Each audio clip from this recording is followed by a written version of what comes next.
Emily, welcome to the class. Great to have you. Thank you so much for making the time.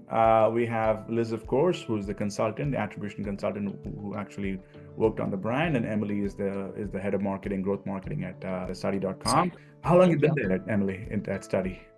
I've been at study.com now for 6 years. Okay, all right. So and the brand is about 10 years old, 15 years old. 20. Oh, okay. It's been around for a long Yeah. time. Amazing. Okay, and how would you call the era of marketing that you kind of oversaw for Study? Is it the digital marketing era? How would you just characterize it for us? Yeah, I think it's digital marketing, but over the last 6 years, it's largely been performance marketing. We operate on a really high margin, tight ROAS, last click basis. So search dominates a lot of our marketing footprint. And then we have other channels that are, effectively performing on a last click basis that we started to test into. Meta, outside of Google ecosystem, paid social, mostly moving into YouTube and things of that sort. If you had to characterize the change that you're about to you're ushering and overseeing for the brand, it was a very performance marketing oriented, lower funnel search focused execution. What is changing for the business and what are you trying to navigate as a business? Yeah, so years ago when I was brought into the organization, study.com was largely an exclusively SEO driven and content marketing organization. And so we sort of built on top of that base that is continuing to be a key part of our business today, this SEO and performance marketing pairing. And frankly, we wanted to grow faster. And so that enabled us to do that. And so it's been tremendously successful. But, with all things, your channels reach a level of maturity. And so we are looking to invest more up funnel to drive that downstream demand. The investments that you're exploring for the brand. Yeah, so in 2023, we really started to invest in our brand concept, telling our brand story, our mission, and really bringing that to lives and making relationships with our customers earlier stages in the funnel. And so with that effort around 2024, we really started to take all those stories and actually turn it into, marketing strategy. And that's where we started to invest in channels like CTV and YouTube and Meta.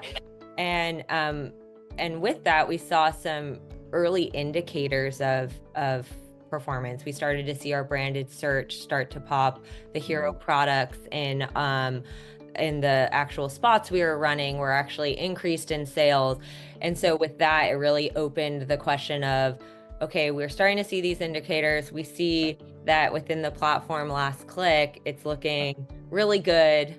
Our data wasn't showing that same story. And so we really went in to discover, what the truth was. We knew it was somewhere between the platform data and our internal tracking.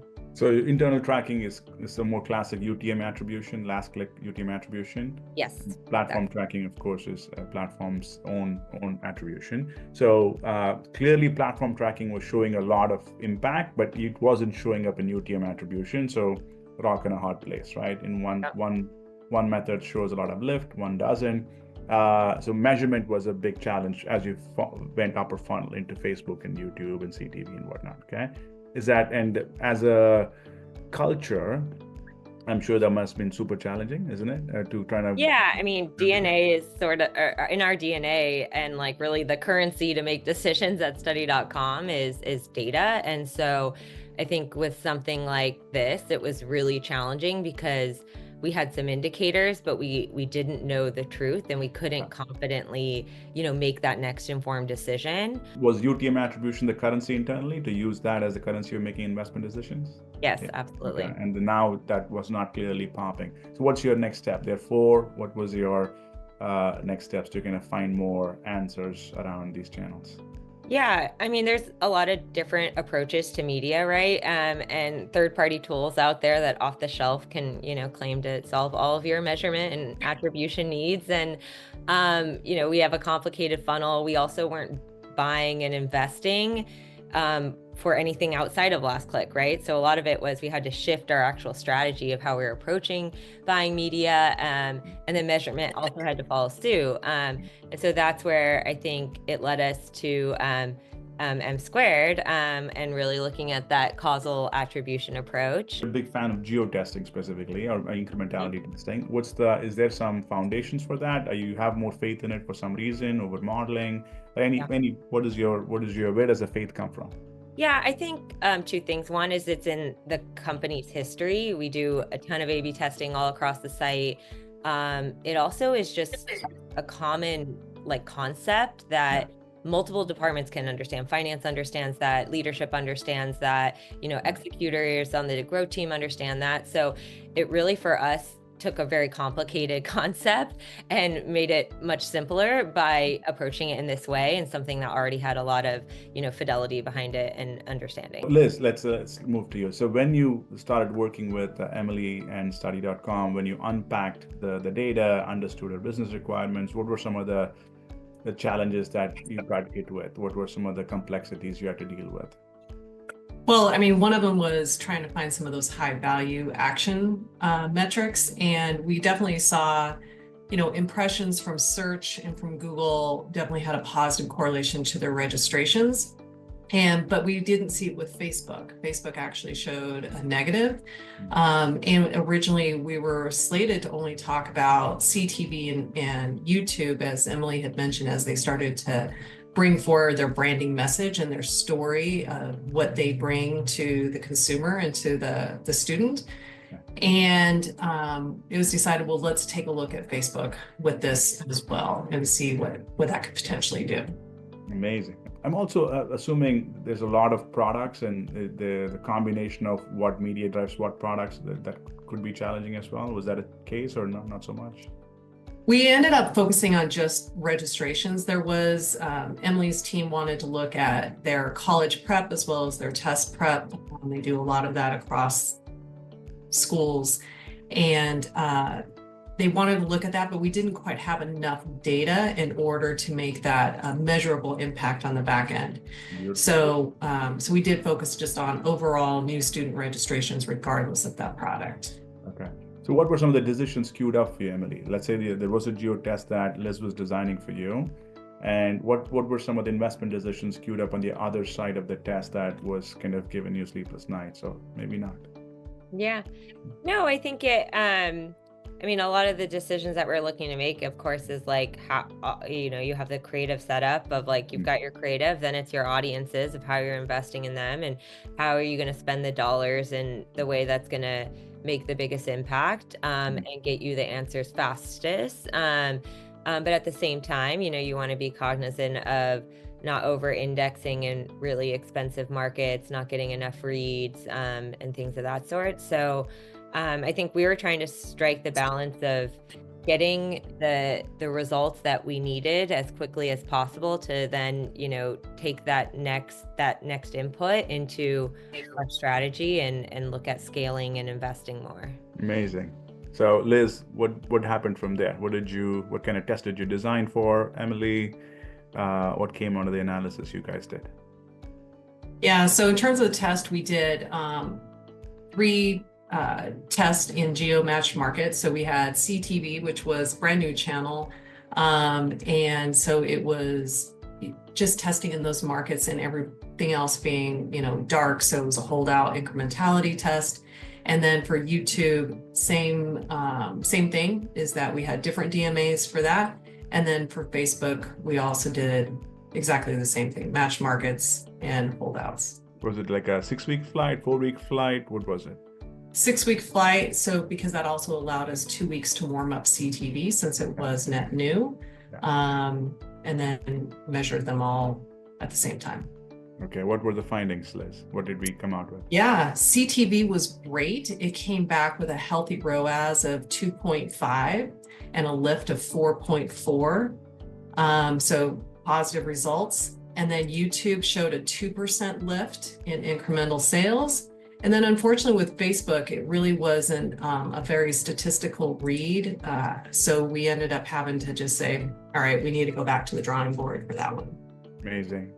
So, Emily, was that helpful? Did the reads give you insights for decisions? Was it, how would you have interpreted the decisions coming out? Yeah, I mean, absolutely. I think the ability to have like these inputs into our marketing strategy and investments is key. As we talked about, if data is like a leading indicator of how we're making decisions, having something that like we're really confident in, that we can talk to leadership about, or finance groups, product about, that, hey, our brand investments and the investments we're making in these new channels are truly driving the bottom line.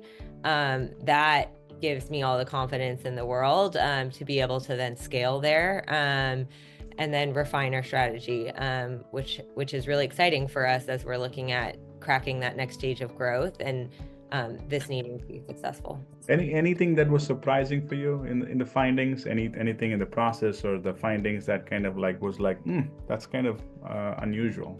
Yeah, I mean, I think like Meta and Facebook not getting a strong read was a bit disappointing for us.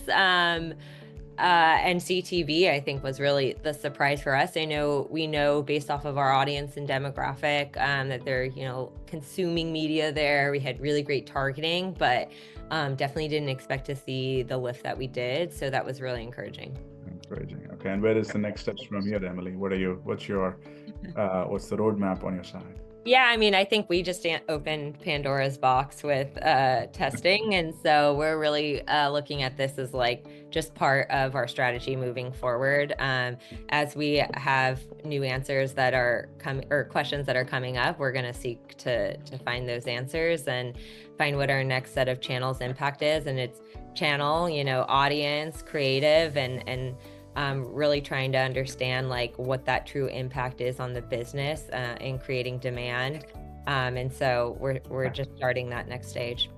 It looks like you guys have a natural testing culture. Yeah. If you had to advise other marketers on how do you build that inside an organization, how do you do that?